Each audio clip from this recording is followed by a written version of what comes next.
បាទជំរាបសួរបងប្អូនអរគ្នាសម្រាប់បងប្អូនដែលចង់រៀនទិញលក់ភាគហ៊ុនបងប្អូនគ្រាន់តែ download MetaTrader នេះមកបាទអញ្ចឹងយើងចុចពាក្យថា download មកហើយសម្រាប់បងប្អូន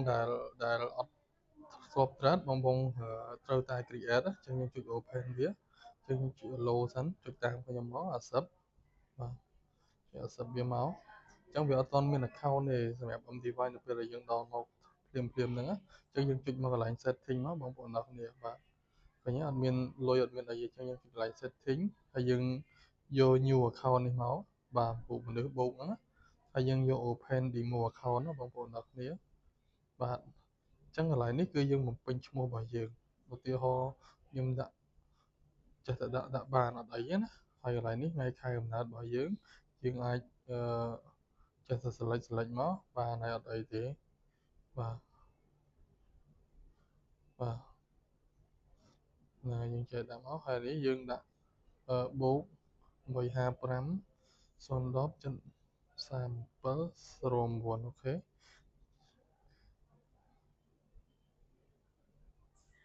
លើសលេខចាហើយនេះយើងGmail យើងចេះតែដាក់បានបងប្អូនណាបាទហើយយើងដាក់ @gmail.com មកបាទហើយខាងនេះយើងប្រើ leverage 1 លើ 500 យើង select ចឹងណាដូរហើយនេះ deposit នេះយើងដាក់បានក៏បានដែរហើយយើង accept វាបើកវាមកបន្ទាប់មកយើងចុចពាក្យ register មកបងប្អូនទាំងអស់គ្នាបាទហើយចុច start បាទតែប៉ុណ្្នឹងយើងបានទទួលបាន account ហើយបងប្អូនណាបាទនេះហាងឆេងបាទហាងឆេងភាគអូស្ត្រាលីកាណាដាអូស្ត្រាលីស៊ីហ្វ្រង់អីចឹងមក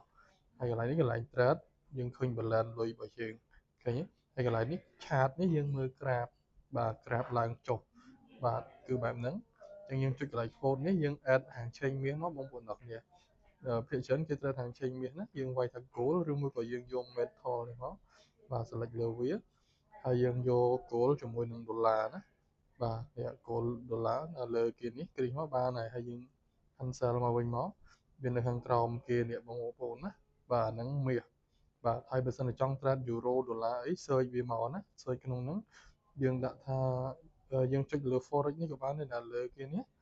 យើងដកគ្រីសចេញវិញបាទអាណាដែលយើងអត់ចង់ trade ណាបងប្អូនអរគ្នាបាទហើយយើងអូសរោមក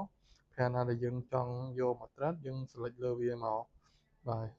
យើងរោយូរ៉ូដុល្លារចុះនេះបាទបានហើយយើង cancel វិញមកអញ្ចឹងវា load មកហើយឃើញទេនេះយូរ៉ូដុល្លារនេះមាសបាទអញ្ចឹងយើងដើម្បី trade មាសយើងចុចលើមាសហ្នឹងមកវា load ពាក្យថា trade ហើយនឹង chart អញ្ចឹងយើងមើល chart សិនមកបាទតើហាងចេញនឹងឡើងឬក៏ចុះខ្ពស់ឬក៏ទាបគួរទៅទិញឬក៏គួរទៅលក់បងប្អូនអរគ្នាបាទហើយតម្លៃនេះខ្ញុំគិតថាខ្ញុំចង់លក់យើងចុចកន្លែងសញ្ញាក្រហមម្ខាងខៀវក៏ម្ខាងនេះមកវាមានកន្លែង buy កន្លែង sell បាទអញ្ចឹងបើយើងចង់លក់យើងចុចលក់មកបាទចុចខាងលក់ហ្នឹងសុំទោសចុចបើកវាអានេះមួយសិនacceptមកហើយយើងចុចម្ដងទៀតលក់បាទនេះគឺយើងចូល sell ហើយឃើញទេបាទ sell ហ្នឹងគឺលក់ហើយបើយើងគិតថាឡើងយើងចុច buy គឺឡើងទៅខៀវគឺយើងចំណេញហើយយើងលក់អញ្ចឹងបើសិនជាវាចុះមកក្រោមគឺយើងចំណេញបងប្អូនអរគ្នាតែបើលើកឡើងគឺមានន័យថាយើងខាតគឺបែបហ្នឹងណាបាទអញ្ចឹងខ្ញុំនឹងបរៀនឲ្យចេះពីរបៀបទិញលក់ហើយនឹងកាត់ណាបាទឥឡូវឡើងយើងខាតណាបងប្អូនអរគ្នាយើងអាចលក់ថែមបាទយើងអាចលក់ថែមទៀតអញ្ចឹងទៅបាទហើយទៅពេលទីផ្សារចុះមកវិញចាប់ផ្ដើមខៀវសរុបនៅខាងលើនេះគឺមានន័យថាយើងចំណេញណាបងប្អូនអរគ្នាបាទហើយយើងចង់កាត់គឺយើងចុចត្រេ3ទូចនេះបាទចុចត្រេ3ហ្នឹងមកវាលោតពាក្យថា close all close ម្ដងគឺចំណេញទាំងអស់កាត់ទាំងអស់ហើយនេះ close តែអាណាចំណេញបាទ close profitable position ណាបាទ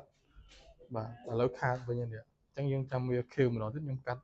close all ឲ្យបងប្អូនមើលណាហើយយើងមើលនេះ equity យើងគឺក្រហមអញ្ចឹងគឺដកតែបើ